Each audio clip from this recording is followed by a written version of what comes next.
नमस्कार दोस्तों। तो आज हम चर्चा करेंगे सुप्रीम कोर्ट की एक ऑब्जर्वेशन के बारे में। मेरा नाम बरखा त्रिहन है, प्रेसिडेंट पुरुष आयोग। आप सब जानते हैं मुझे। कृपया इस वीडियो को ज़्यादा से ज़्यादा शेयर करें और मेरे चैनल को सब्सक्राइब करें। तो अब मैं आपको बताती हूँ कि क्या कहा है सुप्रीम कोर्ट ने। सुप्रीम कोर्ट ने कहा कि डीएनए टेस्ट का अधिकार नहीं है पति को।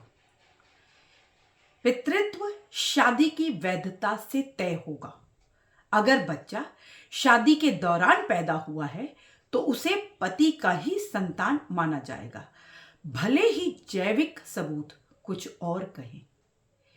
मतलब कि अगर पत्नी को एक्स्ट्रा मैरिटल अफेयर से बच्चा पैदा हुआ है तो भी पति पैटर्निटी टेस्ट नहीं करवा सकता। एज ऑलवेज बहुत ही बायस्ड ऑब्जर्वेशन है ये।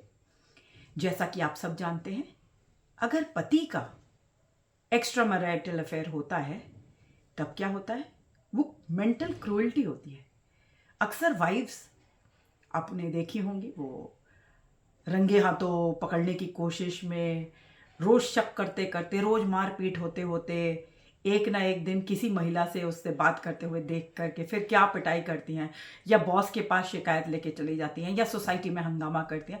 अन्य बहुत बहुत बहुत तरीके से अगर हस्बैंड के ऊपर उन्हें जरा शक भी हो जाए कि इसका एक्स्ट्रा मैरिटल अफेयर है तो वो डाइवोर्स के भी ग्राउंड बन जाता है।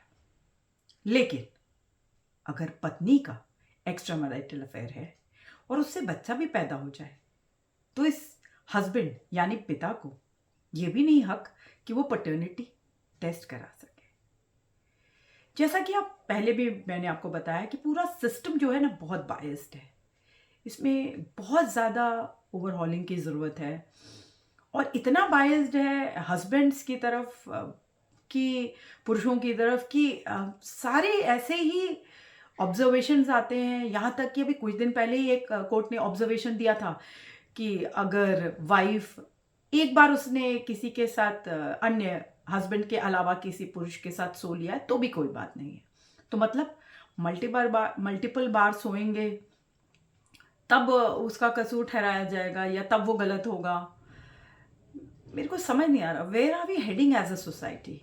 आप ये सोचिए कि जिस पिता को पता है कि ये बच्चा मेरा ही नहीं है और वो घुट घुट के नहीं जिएगा, वो इस बच्चे का पालन पोषण कैसे कर पाएगा?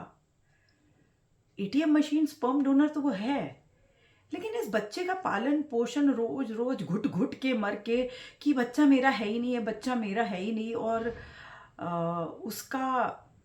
उसके साथ रहना, ये भी तो एक मानसिक प्रताड़ना ही है। आपको मैं भोपाल का एक केस बताती हूँ। कुछ दिन पहले ही मेरे पास आया था वो केस, जहाँ पे लड़के को मेंटेनेंस, बच्चे की मेंटेनेंस, मतलब पत्नी के लिए तो वो दे ही रहा था, लेकिन बच्चे की मेंटेनेंस में नहीं दे पा रहा था और बाद में आकर के कुछ उसके बिजनेस में बहुत लॉस हो गया था तो वो मेंटेनेंस नहीं दे पा रहा था, पहले दे रहा था। तो उसे जेल हो गई। जेल से उसने एक लॉयर को कांटेक्ट किया था और वहीं पर उसने उस लॉयर के साथ डीएनए टेस्ट किसी तरीके से भी हो इसके ऊपर बातचीत करी और उस लॉयर ने डीएनए टेस्ट करवाया लड़की का और वहाँ पता चला कि ये बच्चा तो उस लड़के का है ही नहीं, हस्बैंड का बच्चा नहीं है जो जेल गया था। उसे जेल हो गई थी मेंटेनेंस ना देने की वजह से। तो जब उसे पता चला कि ये बच्चा तो मेरा है ही नहीं, तो कोर्ट ने जब फटकार लगाई लड़की को कि ये बच्चा इसका है ही नहीं तो मेंटेनेंस किस बात की, तो लड़की ने ये कहा कि मैं रिवेंज लेना चाहती थी इस लड़के से, हस्बैंड से अपने, इसको जेल में डाल करके इसको सीधा करना चाहती थी, इसलिए मैंने झूठ बोल दिया। अब बताइए किस ओर जा रहे हैं ये, हम किधर की ओर जा रहे हैं, ये समाज किस ओर जा रहा है?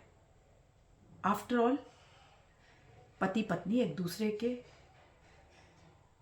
पूरक होते हैं, वो एक सुखद संसार में रहते हैं जहां पे वो एक बच्चे को जन्म देते हैं। इस खुशी का सामना जिन पेरेंट्स ने किया होता है, आप उनसे पूछिए कि ये अनुभव कितना अच्छा होता है। लेकिन आज के डेट में ये जो चल रहे हैं एक्स्ट्रा मैरिटल अफेयर्स, उसके चलते बच्चों के लिए बहुत बहुत दिक्कत आ गई है। आखिर ये बच्चे जाएंगे कहाँ? इनकी परवरिश कौन करेगा? मैं तो ऐसे केसेस भी जानती हूँ जहाँ पर इन बच्चों को अनाथालय में छोड़ के आए हैं, क्योंकि माँ भी नहीं रखना चाहती, पिता भी नहीं रखना चाहता। बड़ी गंभीर समस्या है और इसके बारे में हमें सोचना चाहिए। धन्यवाद। जय हिंद।